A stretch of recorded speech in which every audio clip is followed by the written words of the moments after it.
여러분 안녕하십니까? 한국형 애니어그램 성격 유형 검사 지난 강의에서 이제 애니어그램이 무엇인지 그리고 세 가지 힘의 중심에 대해서 기본적인 내용들을 했죠.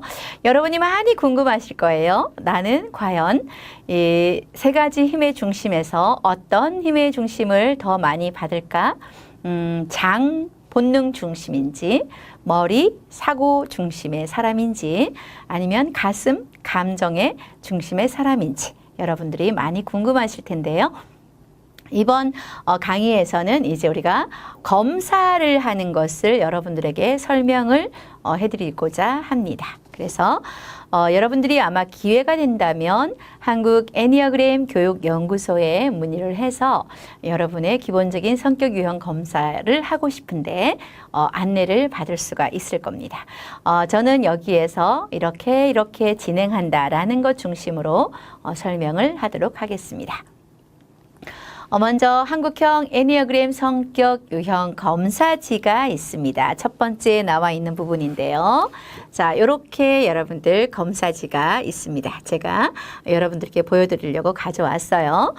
이 검사지 안에는 우리가 한국형이니까 KEPTI라고 해서 기본적인 내용들이 들어가 있는데 이 부분은 우리가 PPT 안에도 제가 수록을 했기 때문에 기본적으로 이렇게 검사 질문지가 들어가게 됩니다.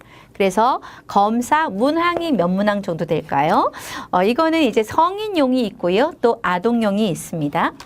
아동용은 압축해서 질문을 하는 거고요.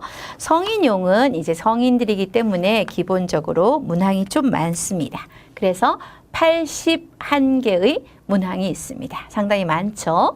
그래서 이 애니어그램 성격을 검사할 때는 편안한 상태에서 좀 시간적인 여유를 두고 하기 때문에 짧으면 30분이고요. 길면 1시간 정도 좀 진행을 하는 것으로 되어 있습니다. 그래서 문항은 81개의 문항으로 이루어져 있으며 검사지는 이렇게 생겼다는 것을 보여드립니다. 그 다음에 검사를 우리가 하게 되면 그 다음 그것을 어딘가에 적어야 되죠. 체크해야 되죠. 그래서 여기 먼저 나와 있는 응답지가 있습니다. 이렇게 보시면 한국형 애니어그램 검사 응답지라고 해서 여러분들 좀 확대해서 가까이서 보시면 1번에 여기 네모칸이 있어요. 2번에도 네모칸이 있어요. 각각의 그 번호마다 핵심되는 네모칸이 들어가 있습니다. 그러면 그 네모칸에 여러분들이 뭔가를 적는구나 라는 것을 볼 수가 있어요. 그래서 응답지가 있고요. 좀 더 자세하게 이따 응답지에 어떤 것들을 기록하는지를 보여드릴 겁니다. 그 다음에 프로파일이 있습니다. 한국형 애니어그램 프로파일이라고 해서 여기에는 보니까 가운데 우리가 지난 강의에서 보여드렸던 9가지 그 도형이 나왔죠? 그 도형의 각각의 9개의 작은 또 원이 있고요. 그 다음에 여기에는 뭔가 이제 그래프를 그리는 것이 나옵니다. 이 부분을 우리는 나의 점수표 및 해석이라고 해서요. 여기에 이제 여러분들의 점수와 그 점수에 따른 이제 그래프를 그리게 되는 거죠. 그래서 한눈에 보면 내가 밑에는 이제 어떤 유형인지 나옵니다. 하나는 제일 첫 번째가 가슴, 감정 중심이라는 부분이 이 부분의 영역입니다. 여기는 가슴과 감정 중심이고요. 가운데는 머리와 사고 중심입니다. 그리고 제일 오른쪽에는 장, 본능 중심입니다. 그러면 여러분들이 검사를 했을 때 만약에 여러분들이 장, 본능 중심의 사람이면 이 8번, 9번, 1번 중에 하나의 유형이 두드러지게 되죠. 제일 위에 보면 2번, 3번, 4번, 그 다음 5번, 6번, 7번, 그 다음 8번, 9번, 1번이에요. 그래서 2번, 3번, 4번은 어디에 속한다고 했죠? 가슴, 그죠? 감정 중심이고 5번, 6번, 7번은 어디예요? 머리, 사고 중심의 힘의 중심이죠. 그 다음 8번, 9번, 1번은 여기 장 이 부분의 중심에 지배를 받습니다. 그래서 9가지의 성격이 3가지 기본적인 힘의 원리에 몇 개씩 들어간다? 3개씩 들어간다. 3개.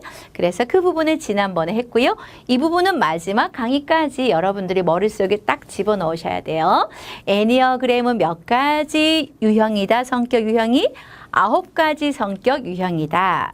힘의 원리는 몇 가지다? 3가지 힘의 원리다.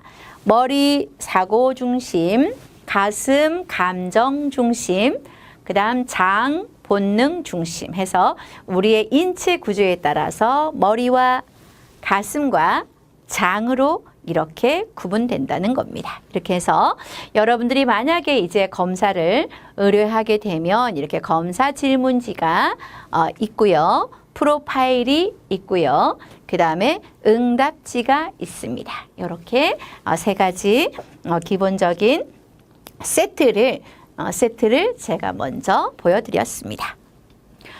자, 그 다음에 검사를 받기 전에 꼭 읽어보십시오 라고 하는 것이 이제 질문지를 여러분들이 펼치면 이렇게 나와 있어요. 여기에는 한국형 애니어그램 성격 유형 검사, 그 다음에 검사를 받기 전에 꼭 읽어보십시오 라고 하는 것이 있는데 어떤 문구가 있는지 한번 보겠습니다. 이 검사는 타고난 심리적인 경향과 개인마다 타고난 심리적인 경향과 그 경향이 지니는 특성을 알아봄으로써 먼저 누구를 이해한다? 먼저 자신을 이해하고 그 다음에 누구를 이해한다? 타인을 이해하고 그 다음에 우리가 살아가고 있는 좁게는 가정에서부터 나의 배우자, 나의 자녀, 나의 부모를 이해할 수 있는 겁니다. 여러분은 다 달라요. 남편과 아내는 당연히 타인이니까 다른 사람이 만났을 거고요. 부모와 나, 그리고 나와 내 자녀도 성격 유형이 같을 수도 있지만 전혀 다를 수도 있다는 겁니다. 신기하죠? 어떤 면에서 이거는 유전적인 영향도 있겠지만 또 전혀 다른 성격 유형이 태어날 수 있다는 거죠. 그래서 가정을 이해하고 그 다음에 사회를 이해합니다. 그리고 학교에서도 직장에서도 우리가 관계하고 있는 많은 사람들을 이해하는 것이 중요하죠. 그리고 애니어그램의 가장 좋은 점은 뭐냐 하면 실용성입니다. 우리가 살아가는데 실제 생활에 활용할 수 있다는 거죠. 적용이 가능한 것이 애니어그램입니다. 어떤 면에서 보면 우리가 MBTI 같은 경우는 내 성격이 이렇게 외향형의 사람이고 또는 내향형의 사람이구나. 이 부분을 알고 우리가 다른 사람은 그런 사람이구나. 이 부분인데요. 애니어그램은 나의 성격 유형을 알고 저 사람의 성격 유형을 알면 둘이서 맞추어 가기 위해서 어떤 노력을 해야 될까? 통합으로 가기 위해서 어떻게 해야 될까? 그리고 저 사람은 사고형의 사람이니까 내가 그 사람에 맞추기 위해서는 사고 중심으로 나도 점점 나의 날개를 펴서 움직이면 그 사람하고 트러블이 적게 생기는 거죠. 나는 사고형의 사람인데 부하 직원은 가슴형의 사람이에요.